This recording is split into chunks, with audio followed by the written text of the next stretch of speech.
Welcome to another edition of the Goalpost. I'm your host, Oluwamayowa. I'm not alone. I have angry Collins this morning. Collins is very angry, and that is not surprising because I mean, after the game against Malawi, we saw what Malawians did to Nigeria in their first game in the WAFCON, and it was more of a bloodbath. If they are taking their chances, would have been 3-4 goals in the red, but I mean, they didn't take their chances, and probably maybe we should be thankful for the fact that they didn't take their chances, and that is the reason why Collins is angry this morning. Collins, how are you doing this morning? Yeah, good morning, Mr. Mario. I'm doing well, and like you said, I'm really angry. This week has been really, really terrible, honestly. Honestly, this week has been very terrible. I don't even know how to explain it. But yeah, we thank God for everything. I'm doing well, thank you. Well, it seems you cannot catch a break. There's the news of your club going the old man route, and there's the news of the WAFCON and just. But in any case, we'll get into that. But as we all know, the WAFCON is currently going on, and Nigeria, has an important role to play. This WAFCON has a whole lot of things that is tied to it. If we do not get to the quarterfinals at least, we are not guaranteed, we are not sure of going to the World Cup next year. And that's very disastrous. Since the World Cup started in 1991, the Super Falcons has never missed any of the edition. And it would be a great disaster if we end up missing. So let's start. We start with the WAFCON situation. Leading up to that particular game, Esther Okoronkwo came out because of their hotel situation and complained about money being stolen from their bag. He was not the only person that complained. About four players of the Super Falcons complained, and the money that was stolen was in dollars. It ranged between $100 to $200. And after the complaint, she got a whole lot of racist abuse, people were abusing him, responding to that post with pictures of monkey, practically calling her monkey. What do you make of this? Because CAF has been silent about this situation. No investigation has been carried out. Nobody has been found wanting. Nobody, no consequences. No disciplinary has been dished out, and everything just seems to be swept under the rug. What do you make of this particular news leading up to the game against Malawi? Um, when it comes to racism, you should know that racism is something that can never just go away. You Hmm. understand? I don't even get why Moroccans are being racist towards the Nigerians. Are we not playing AFCON? Is it not AFCON we are playing? Are they not? What are they feeling like? I read the other day that they were appealing to be part of the Netherlands. They were appealing to be playing in Europe. They should leave the AFCON because of how we all know how they share borders with the likes of Spain and Netherlands and everything. You understand? That's why they were appealing. They wanted to leave. They don't want to be part of Africans again. That means they don't want to play AFCON. That's what they are feeling like. They are feeling superior because I don't see why an African country should be racially profiling another African country. Does it make sense? It's just as I'm a black guy. And America will not be racially profiling me because we are both black. You understand? So it doesn't happen that way. It doesn't work that way. And the reason why they are doing that is because of their skin color. They are white. Their skin color is white. You understand? So Hmm. this is making them feel like they are the white. They are European. They are not European. They are Africans like us. The evidence is there. We are both playing the AFCON. You are not playing. You are not playing Euros. You are not playing Nations League. You are playing AFCON with us. Why? What is the issue? Doesn't make sense to be racially insulting Esther Okoronkwo for the right reasons.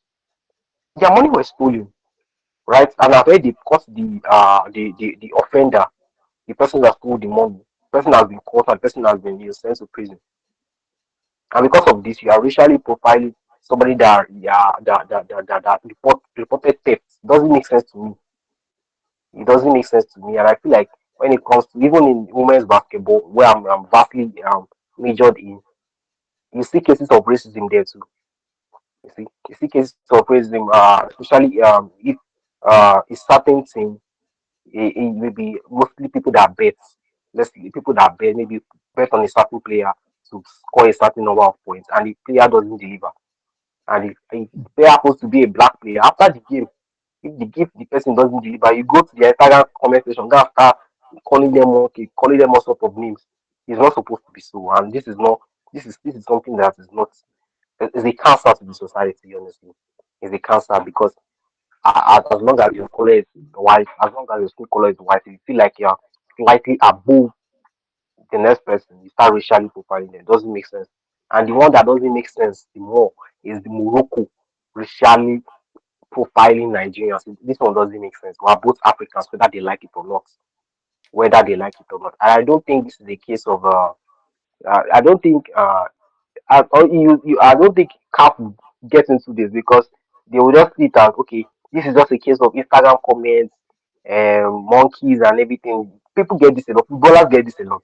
Yeah, Especially but we have seen especially in England, and you might want to throw stick a whole lot to with the English FA and just but we've seen the English FA involve the police, even the clubs involving the police, getting to fish out these people that make this racially charged comment against players. This is an African competition, and somebody in Morocco is racially abusing, participant of this AFCON. They are guests to Morocco.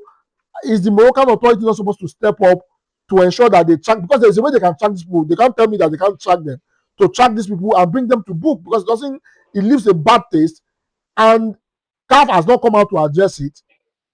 The Moroccan government and the FA, they've all been silent about it. Are they not tacitly supporting this kind of horrible behavior?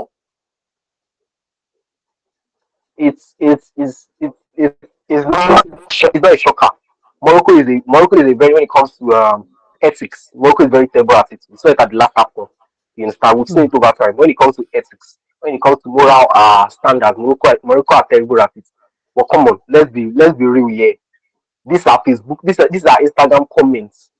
If it was during a game and a fan from the stands did this, that's when police they can fish out whoever did that, sanction them, and make sure that that person is brought to book. But this thing happens on the internet. They can just rule it as trolls. They are Hmm. trolling. That's what they will just say. They are Hmm. trolling. Because how many people they don't want to arrest from the Instagram comments? How many people they want to fish out? That's why I said when it comes to professional football, when it comes to stuff like this, footballers get this all the time. You check their Instagram Hmm. profile, you see not every comment there is positive. You check especially Instagram, you see thousands of comments. When you reach there, you start seeing monkey, monkey, monkey. You see, but this one is no, it's for you. As long as it's Instagram, I don't think anything can be done about it when it's Instagram comments. Because how many people they want to track? I saw Hmm. the comments, they were from diverse people, and I've seen that before. You keep seeing it. It has happened to Saka. It has happened to I remember the case of Lingard when Lingard was at Man U. Manchester That was United, yeah. worse. Yeah. So yeah, so that was honestly this is just how should I put it? It's becoming the new norm and it's terrible because this should not be normal at all. It should not be normal, especially when it comes to Instagram comments and the like. But if it still happens in person, eh, that's when you now can say, okay, let's now get this person because that's when the police and everybody can get involved. Because it cannot happen in person and everybody will keep quiet as long as you're seeing the person there. But now people are behind their keyboard and they're typing on the Instagram, Hmm. this blah blah blah blah blah blah blah, blah running their mouth because they are behind the keyboard. Let them come and do it in person. Okay, so these things are just they're basic. As long as I feel like this is one this because once this happens to you, it just shows that you're a star. Hmm. Okoroko is a star.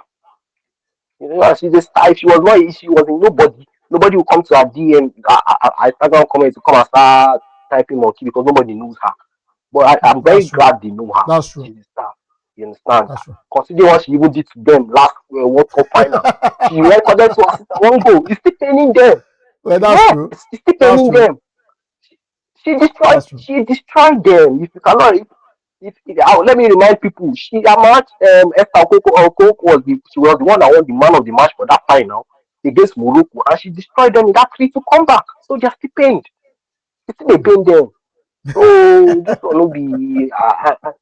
And it doesn't even make sense for them to be racially profiling us. We are both Africans, whether your skin color is blue, whether your skin color is red, or whether your skin color is purpose. We are still Africans. All of us are playing AFCON. So guys, this is just my own take. This is just my 10%. Thank you.